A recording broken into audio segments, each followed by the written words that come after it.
אוקיי, אנחנו ננסה לעשות הקלטה חוזרת. בגלל שכנראה זה לא עבד, אבל לא נורא. זה כבר התוצאה הסופית של מה שאנחנו צריכים להשיג, אבל בואו נתחיל מחדש. לחלוטין מתחילים מחדש. טוב, אז פורים שמח. שוב פעם, אנחנו רוצים להגיע למצב שאנחנו מגיעים להבנה של לאיזה אחוז ממשקי הבית בכל אזור סטטיסטי במטרופולין תל אביב ובכלל בישראל כולה יש 2 כלי רכב, וכידוע פורים, אז בפורים אנחנו שותים אלכוהול. אז אני מאחל לכולם פורים שמח, ומשיבס רגל be with you, אני כבר קצת מסטול. אז אנחנו רוצים לשחזר את הדבר הזה. איך אנחנו נשחזר אותו? עם 2 מקורות מידע. אחד המקורות המידע הוא שכבת האזורים הסטטיסטיים 2022, שנמצאת לנו באתר הלמ"ס. איפה באתר הלמ"ס? מידע לפי אזור גיאוגרפי, קטלוג שכבות וקובצי ממ"ג. לחצנו על זה ובעצם הורדנו את שכבת אזורים סטטיסטיים 2022 ומפקד האוכלוסין והדיור 2022, משהו שהתפרסם ממש בשבועיים האחרונים. להוצאות הראשוניות שלו יש לנו בעצם 4 טבלאות כאן. זאת שמעניינת אותנו היא מבחר הנתוני מפקד 2022 ברמת אזור סטטיסטי. כמו שאנחנו רואים אותה כאן, בעצם עבור 3,236 אזורים סטטיסטיים, או גם יישובים וגם אזורים סטטיסטיים, יש לנו פרטי מידע שונים ומרובים, לא רק לאיזה אחוז ממשקי הבית יש 2 כלי רכב, אלא כמה יוצאי אסיה, ישראל, אפריקה, אירופה, עלייה, כל מיני דברים, גיל חציוני של גברים, של נשים או בכלל, ודברים כאלה ואחרים. מאוד מאוד מעניין, ושווה לראות ולהסתכל ולהתעמק בזה. בעצם אנחנו נשתמש בתוכנת QGIS, שאם אני נתתי לכם את הקישור אז כנראה הורדתם אותה כבר. בעצם באמצעות התוכנה הזאת אנחנו נוריד את 2 הקבצים האלה אל התיקייה הזאת שקראתי לה פורים, ושוב פעם אני מציין שפורים שמח.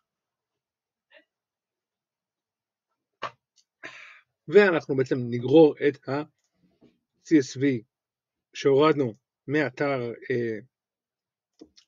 DataGov על ידי הלחיצה על להורדת המאגר. הורדנו אותו, הוא נמצא לנו כאן, אנחנו נגרור אותו בתוך התוכנה. מגניב, הוא נמצא לנו בתוך התוכנה עכשיו, כמו שתראו, הוא נמצא לנו בצורה שאי אפשר לקרוא. אנחנו נשנה את האנקודינג ל-Windows 1255, נרבה את זה, נדליק את זה מחדש, בעצם נפתח את ה-Attribute Table, ונראה שהכל תקין, ויש לנו בדיוק את הטבלה, 3,236 אזורים, עם כל הדברים שדיברנו עליהם, במיוחד ה-Vehicle 2.5%, מי הגבוה ביותר. אנחנו רואים שהגבוה ביותר הוא בעצם כסייפה, זה מעניין. שבעצם אומר ש100% כאן, זה נשמע לא הכי אמין. יש כאן גם, הוא מפרסס את זה כמשתנה טקסטואלי, ובעצם זה לא משתנה טקסטואלי. יכולים באמת לשחק עם הדבר הזה, ולהגיד לו, תזהה את הכל כן כמשתנה טקסטואלי, אבל זה פחות חשוב. רק נעשה את זה עכשיו כדי שיהיה לנו יותר נוח לעבוד אחר כך. אם נראה בכלל מאפשר לנו, הוא לא מאפשר לנו, אז זה לא באמת משנה. אז זה היה הקובץ ה-CSV שבעצם טענו לתוך התוכנה, ועכשיו התוכנה מזהה את הקובץ CSV הזה, ויודעת שיש טבלה עם כל הנתונים של המפקד בתוכה. הורדנו את הזיפ של האזורים הסטטיסטיים, בעצם נוצר לנו, כשאנחנו פותחים את הזיפ, יש לנו איזה דבר שנקרא GDB, לא כל כך ברור לנו, תיקייה. אחרי שאנחנו עושים ל-unzip, אנחנו רואים כאן עוד תיקייה, שבדיוק עם אותה שם. יכול כאן דברים שאנחנו לא רוצים לראות, אין לנו מושג מה הולך כאן, זה נורא מוזר ולא ברור. לא צריך לדעת יותר מדי, חוץ מלגרור את התיקייה הזאת לתוך התוכנה, ולקבל את הדבר הזה. אתה רוצה להכניס את השכבה הזאת לתוך התוכנה? כן, אני רוצה, יש לי כאן שכבה מסוג מולטי-פוליגון, עם הרבה מאוד אלמנטים, ואנחנו בעצם רואים עכשיו את המפה של ישראל, שזה מאוד נחמד. אנחנו יכולים גם להסתכל על כמה ישויות, יש לנו כאן 3,857, שזה מספר קצת מצחיק, אבל מצחיק בגלל היכולת שלנו בעצם להסתכל על ההיטל הזה, אבל זה ממש לא הנושא של הזום שלנו. אנחנו יכולים ללכת לבראוזר כאן, וב-XYZ Tiles להוסיף את OpenStreetMap, ככה בעצם לראות את שכבת האזורים הסטטיסטיים על רקע של מפה. כמו שרואים, ההתנחלויות כאן, בגלל שהן לא חלק באמת מישראל, מסומנות בפרסום הרשמי של הלמ"ס בתור נקודה קטנה יותר, ובגלל זה אנחנו לא רואים את כל היישוב, למעט הערים וההתנחלויות שזה אפרת, מעלה אדומים, גבעת זאב, מודיעין עילית, ביתר, אריאל, ומסתבר שגם אזור קרני שומרון, ביחד עם כל האזורים שנמצאים צפונית לכביש 55. זה מעניין, אבל זה ממש לא הסיפור שאנחנו רוצים לדבר עליו כרגע. יפה מאוד. עכשיו מה שאנחנו רוצים לעשות בגדול זה, כמו שאנחנו רואים כאן, שיש לנו נקודות, אנחנו לא רוצים את הפוליגונים האלה שיש לנו כאן, בעצם פוליגון, כמו שלא הסברנו בעצם באמת, אנחנו נסביר עכשיו, כל שכבה גיאוגרפית היא למעשה טבלה, יש לנו כאן עמודות ושורות, יש לנו יותר עמודות ממה שיש לנו כאן, כאן יש לנו רק, כמו שאמרנו קודם, 3,236, כאילו לכל האזורים הסטטיסטיים יש בעצם סטטיסטיקות שנלוות עליהם, הם לא כאלה חשובים, למשל האזור הזה הוא לא חשוב כל כך, הוא אזור של חבל מודיעין, שאין לו בעצם דבר שמתחבר אליו, אבל יש אזורים סטטיסטיים אחרים שבעצם כן יש להם חשיבות, אנחנו קצת נשקיף את השכבה, איך נשקיף אותה, נלך כאן ל-properties, נלך ל-symbology, ונגיד שה-opacity הוא 50. זה אוקיי, אנחנו רואים כאן את תל אביב, ואנחנו רואים כאן בעצם את האזורים השונים בתוך תל אביב, על פי הגבולות שלהם. עכשיו אנחנו רוצים להגיד שתן לי עבור כל אזור גבולי כזה, את הנקודה המרכזית שלו, כי יותר נוח לי לייצג את התופעה באמצעותה. אנחנו נלך לווקטור, לתפריט הווקטור, ל-geometry tools ול-centroids. יפה, אנחנו ניקח את השכבה שיש לנו, שבעצם היא היחידה שברת בחירה, היא הדבר שאנחנו מכניסים בתוך האלגוריתם הזה, שבעצם מייצר לנו צנטרואיד בתוך הפוליגון, ונלחץ על run וירוץ במשך 50 שניה, וייתן לנו את הצנטרואידים של כל אחד מהאזורים הסטטיסטיים, שזה כבר צעד מאוד משמעותי לקראת המפה שיש לנו כאן. מעולה, נוריד מההצגה את השכבה של האזורים הסטטיסטיים, ונקבל בעצם הרבה מאוד נקודות על גבי המפה. מה נעשה עם הנקודות האלה? אנחנו רוצים להגדיל אותם ולהקטין אותם לפי אחוז משקי הבית שיש להם 2 כלי רכב במשק הבית. איך נעשה את זה? אז למעשה אנחנו רוצים להגיע למצב בו אנחנו מחברים, עושים join בין טבלת הצנטרואידים, במיוחד ספציפית באמצעות טבלת הצנטרואידים מכילה בדיוק אותם עמודות כמו טבלת האזורים הסטטיסטיים. כמו שאתם רואים, זה נראה זהה בצורה מוחלטת, חוץ מהגיאומטריה שנמצאת בטבלת האזורים הסטטיסטיים שהיא שונה. בטבלת הצנטרואידים יש לנו אותם עמודות, יש לנו את העמודה הזאת שבעצם, שנקראת יישוב סטאט 2022, שבעצם מבטאת את המזהה של היישוב בצורה הטובה ביותר, שכונת את הסמל של היישוב, ועוד המשתנה של האזור הסטטיסטי בתוך היישוב, ויישובים קטנים, כמובן יש רק אזור סטטיסטי אחד, אני לא באמת אזורים סטטיסטיים, אלא יישוב אחד, והוא לא מתוקנן ליחידה, אבל נגיד באופקים יש לנו 12 אזורים סטטיסטיים, אז אנחנו נקבל בעצם את הסמל היישוב, ואז את 0,0,1, כי כל יישוב יכול לקבל בתיאוריה 9,999 אזורים סטטיסטיים שונים שנמצאים, וכאן יש לנו רק 12, אז יש לנו את ה-12 האזורים השונים, בירושלים זה מתחלק לרבעים ותתי רבעים, אבל זה ממש לא הסיפור שלנו כאן. אנחנו יודעים שהשדה הזה יכול לאפשר לנו חיבור אל הטבלה הזאת שראינו קודם, ספציפית על ידי שדה CityStat, שהוא מזהה אותו כמשנה טקסטואלי, אבל הוא ללא בעיה יבצע לנו את ההמרה ממנו אליו.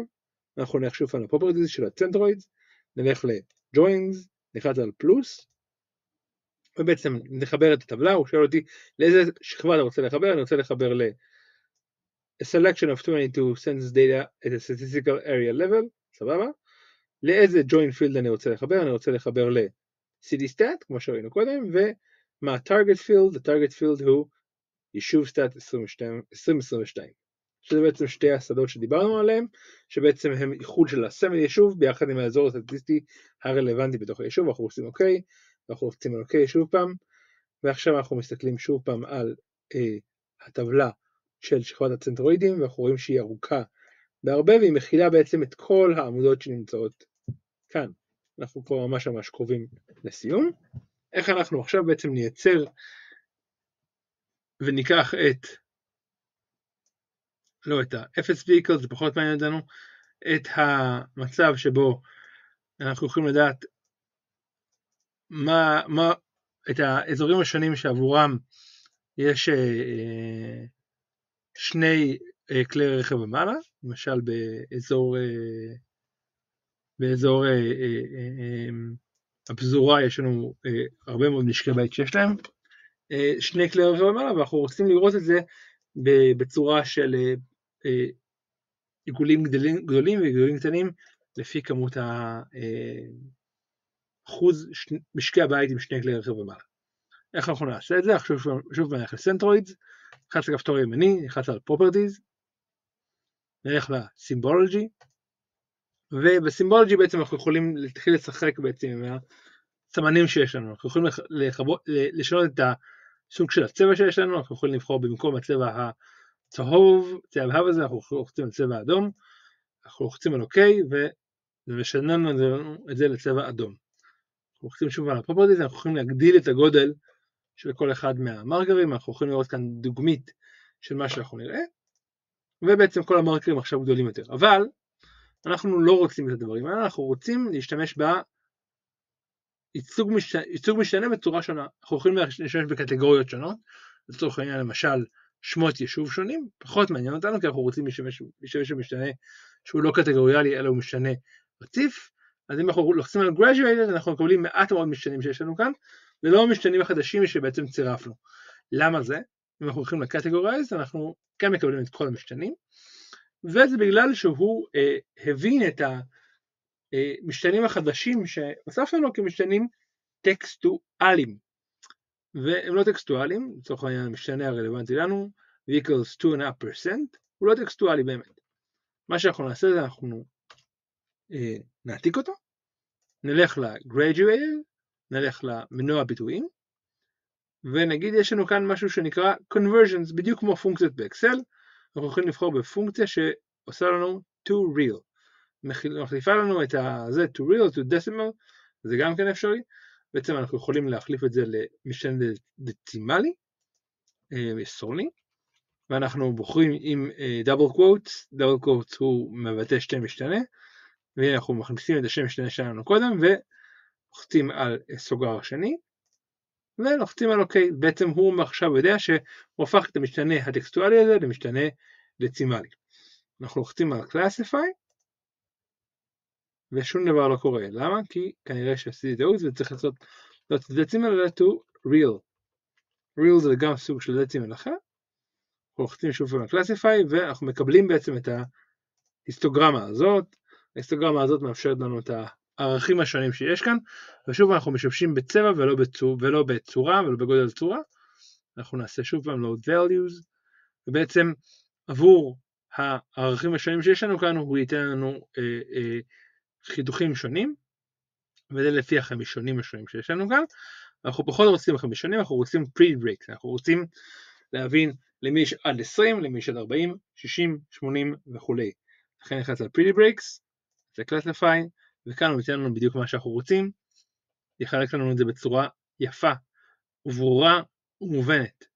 הגודל מ-1 עד 8, בסדר גמור, אין בעיה, אנחנו יכולים לשנות את הגדלים, אנחנו לוחצים על אוקיי, ואנחנו מגיעים בעצם למשהו שהוא מאוד מאוד מאוד מאוד דומה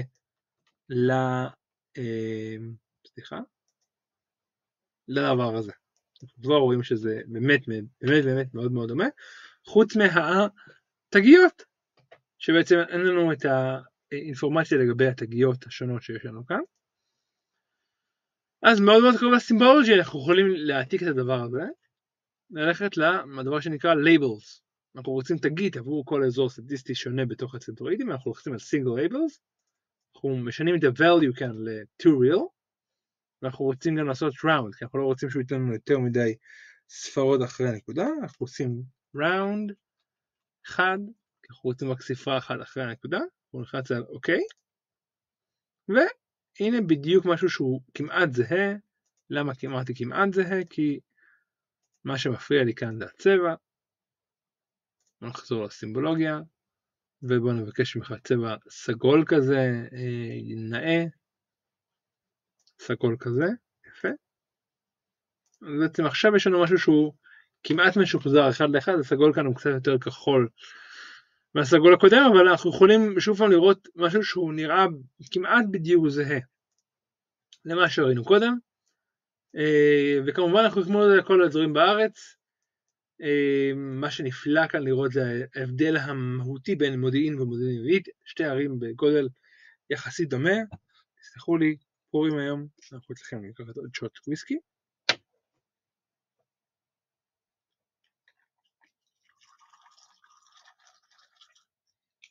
לחיים.